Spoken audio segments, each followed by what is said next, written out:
لا الہ الا اللہ یہ کلمہ معرفت ہے، شناسائی کا کلمہ ہے۔ لا الہ الا اللہ محمد رسول اللہ، یہ اس کو کلمہ معرفت کہتے ہیں۔ معرفت کہتے ہیں پہچان کو۔ کلمے کے ذریعے سے ہمیں اپنے اللہ کی پہچان ہو۔ نماز کے ذریعے اس کے اندر تعلق پیدا ہوا، نماز کے ذریعے وہ پہچان تعلق میں تبدیل ہوگی، روزے کے ذریعے وہ تعلق محبت میں تبدیل ہوگی۔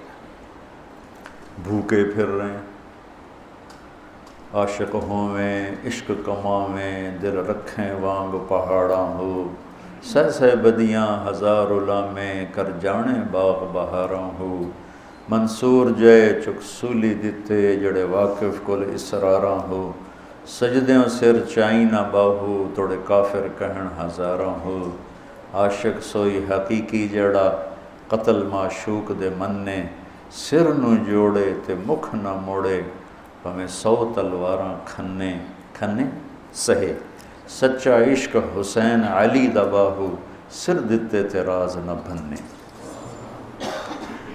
لا الہ الا اللہ محمد رسول اللہ پہچان کرواتا ہے۔ نماز اس پہچان کو ایک تعلق میں بدلتی ہے، روزہ اس تعلق کو محبت میں بدلتا ہے، اور اعتکاف اس محبت کو عشق میں بدل دیتا ہے۔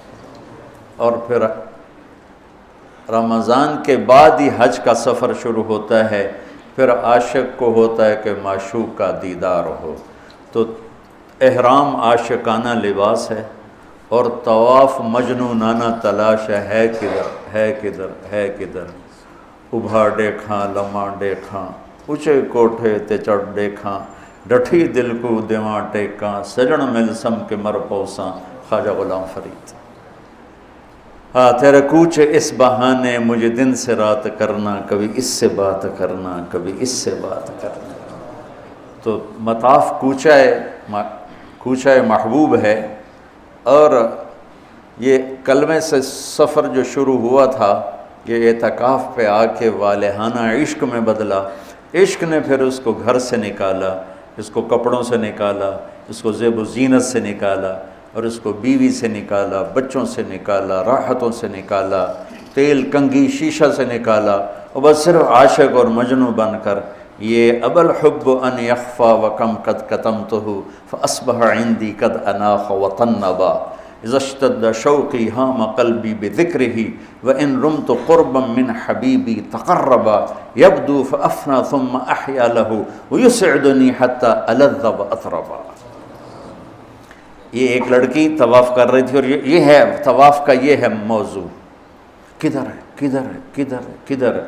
دیکھو نا، نماز لگتا ہے عبادت ہو رہی، یہ ایک درس کا حلقہ ہے، لگتا ہے کہ ایک عبادت کی ایک شکل ہو رہی ہے، قرآن کی تلاوت عبادت ہو رہی ہے، ٹھیک ہے، سجدے میں پڑا ہوا عبادت ہو رہی۔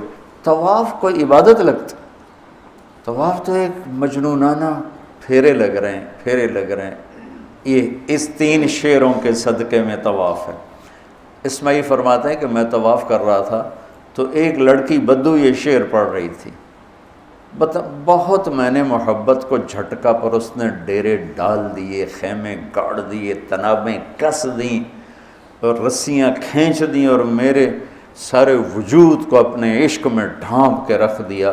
اس کا نام آتا ہے، میں بے قرار ہو جاتی ہوں، اس کے لیے تڑپتی ہوں، مجھے زیارت کراتا ہے، زیارت کراتا ہے، میں مر جاتی ہوں، پھر اس کے عشق میں دوبارہ زندہ ہو جاتی ہوں۔ اب اسماعیل جیسا علامہ اور فصیح وہ لڑکی، تجھے شرم نہیں آتی؟ حرم میں ایسے شعر پڑھتی ہے۔ اس نے کہا لولت تو قالم احجر عن وسنی، اسماعیل غلط نہ سمجھنا، یہ میرے رب کا عشق ہے جس نے رات کے اندھیرے میں مجھے یہاں پہنچایا ہوا ہے۔ پھر وہ کہنے لگی کس کا طواف کر رہے ہو؟ اسماعیل کہنے لگے بیت اللہ کا۔ تو وہ زور سے ہنسی، سبحان اللہ، اور یوں آسمان کی طرف منہ اٹھا کے کہنے لگی واہ میرے رب، کیسی تیری پاگلوں کی دنیا ہے جو تجھے چھوڑ کے پتھروں کا طواف کرتے ہیں۔ اس میں یہ کہتا میں بے ہوش ہو کے گر گیا، اور جب مجھے ہوش آیا تو لڑکی جا چکی تھی۔ تو یہ ایک نا ترتیب میرے ذہن میں بنی کہ حج پھر اس کی انتہا ہے کہ مجنون نہ جوئیں نہیں مار سکتے، کنگھی نہیں کر سکتے، خوشبو نہیں لگا سکتے، بیوی کو نہیں دیکھ سکتے، کرتا نہیں پہننا، شلوار نہیں پہننی، دو کپڑے کفن کی طرح لے کر آؤ، اور اپنے سارے انداز مٹ جانے، مر جانے، اپنے آپ کو تج کر جانے کے سارے انداز اپناؤ، اس کا نام حج ہے۔ ای الحج افضل، قال العج والثج، سب سے اعلیٰ حج کیا ہے؟ شور مچانا۔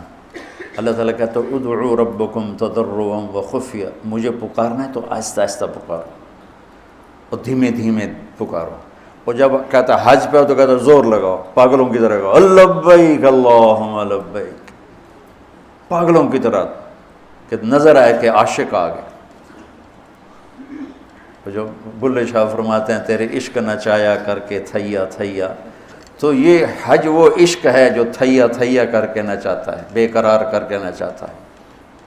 تو یہ ایک ترتیب ہے میرے ذہن میں، ممکن ہے ٹھیک ہو، اللہ کرے ٹھیک ہو، نہیں تو بہرحال میرا ایک استنباط ہے۔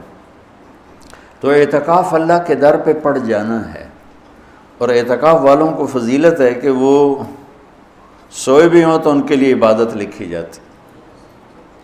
باقی ہمارے جیسے لوگ تو نفل پڑھیں گے تو عبادت لکھی جائے گی، قرآن پڑھیں گے تو عبادت کا اجر لکھا جائے گا، اور اعتکاف والا سویا بھی ہو تو قلم اس کا چلتا رہتا ہے۔